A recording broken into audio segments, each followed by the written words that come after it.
So recently there has been a leaked toy packaging for Avengers 4 showing new Avengers costumes for Thor and Rocket Raccoon, and in the description on this package it has been revealed that there's going to be a secret villain in Avengers 4 that's an even bigger threat than Thanos. How's it going, Webheads? My name is Ryan Walsh. Well, it seems like there's just been a ton of leaks when it comes to Avengers 4. We've seen a bunch of concept art get leaked along with some trailer descriptions and even some titles, but personally for me, I think that there's a lot of this stuff that's going to be fake, meaning the trailer descriptions and the titles. I think all that stuff is fake, but when it comes to the toy packaging and the concept art, I think those are very much real because you can physically see them, and that's exactly why I'm making this video. Most fans are just thinking that Thanos is going to be the only villain within Avengers 4, but this toy packaging is saying something completely different, and I should be more specific on exactly what this toy packaging really said. And it reads, the Asgardian Thor wields Stormbreaker against new foes, and Rocket Raccoon teams up with a new crew to guard the galaxy from an even greater threat. So it does say that Thor is going to be battling some new foes, but I have a feeling that this is probably going to be like the Chitauri or maybe even some Outriders, really just saying that he's going to be battling some new people with Stormbreaker. Nothing that's going to be that big of a deal, but when it comes to Rocket, it seems like he's going to be getting a new crew along with battling an even greater villain. Now, if I'm going to speculate on this, I personally think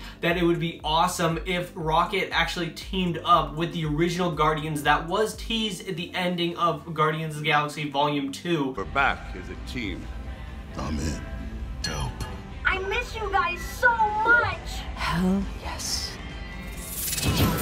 Since all of the members of the current Guardians team are completely dead, that would be Drax, Mantis, Star-Lord, Gamora, and Groot are all completely dead. So if he teamed up with the original Guardians, I personally think that'd be amazing, but I have to really just think about this logically, and I think what the toy packaging is really referring to is that he's going to be teaming up with the Avengers and Nebula to take down Thanos, because we did see some leaked concept art that did show Rocket Raccoon teaming up with the Avengers, so that's probably what's most likely going to happen within the movie. But I do have to point out that their suits do look a lot like the Future Foundation that the Fantastic Four and Spider-Man were using in the comic books, but I have a feeling that these suits could be used for the Avengers going into space, because we know that they're definitely going to be going into space within Avengers 4, or they could be used to go into the quantum realm, because they do look a lot like the suit that Hank Pym was wearing in Ant-Man the Wasp. Or it's just suits for the toys, and I'm thinking way too much into this, which is probably the most likely thing that's happening. But who is the secret villain that this description is really referring to? Who's going to be more powerful than Thanos and the Infinity Gauntlet? Now, I have to say, I could see this going a couple of different ways, and I'm going to talk about the most obvious one that everyone has really been talking about on YouTube, so I'm just going to get that right out of the way for you guys.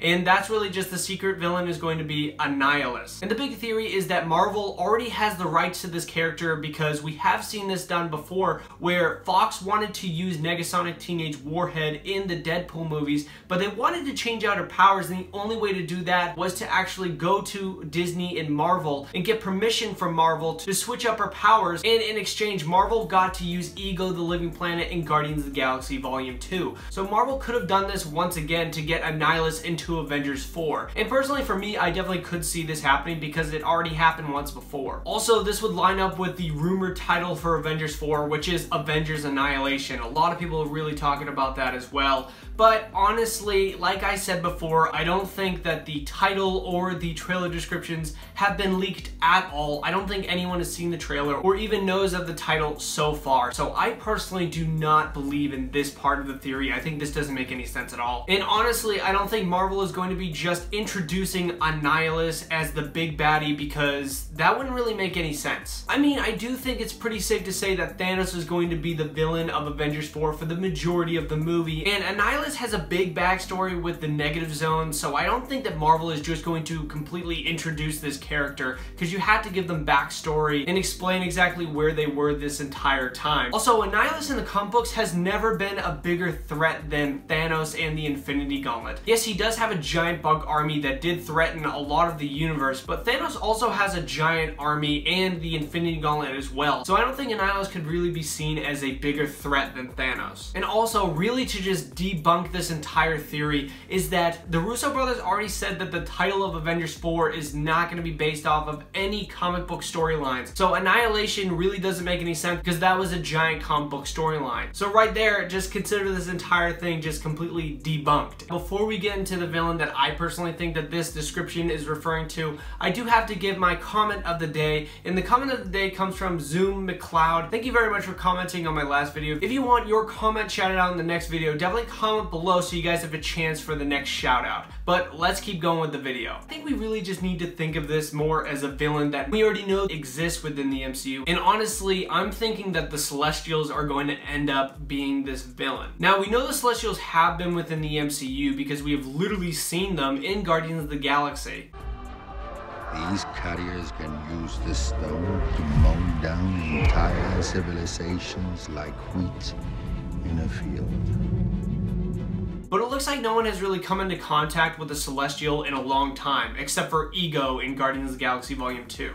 But what could really draw out these creatures? Honestly, I think the events of Infinity War could definitely draw out these creatures, with Thanos gathering all of the Infinity Stones to create the Infinity Gauntlets and wiping out half of the universe. That's definitely something these celestial beings would be drawn to and probably want to take out because that could threaten them as well. And if they're going to be villains more powerful than Thanos, the Celestials are considered gods within the MCU. Ego himself even said this. You own a planet and can destroy 24 spaceships without a suit. What are you exactly? I'm what's called a celestial, sweetheart.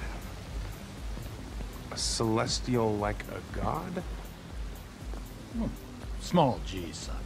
Also, the Celestials are directly connected to Thanos from the Eternals, because the Celestials literally created the Eternals, which Thanos is an Eternal. And we did get a bunch of references to the Eternals within the MCU already, where Red Skull is talking about Thanos' father Alars in Infinity War in this one scene.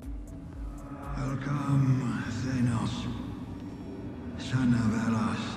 And we also got to see the entire planet of Titan in Infinity War as well, which is the homeworld of the Eternals. And even on top of all of this, we do know that Thanos' backstory did get cut from Infinity War, so obviously the Russo brothers were planning at some point to really introduce the Eternals into the MCU and show where Thanos really came from. So there's so many ties for the Celestials really to come out of the shadows in the MCU and show off exactly how powerful they are and what they can do with the Infinity Stones. Also, it's worth mentioning that Marvel Studios is in development of an Eternals movie right now. So really just bringing out the Celestials and introducing them properly in Avengers 4 would just be better for Marvel in the long run. But of course, Webheads, what do you guys think of this secret villain? Who do you think it is exactly? Let me know down in the comments below. If you guys want more videos on Avengers 4, definitely consider checking out this playlist right over here. But of course, Webheads, thank you very much for watching. I really do appreciate it. Bye-bye.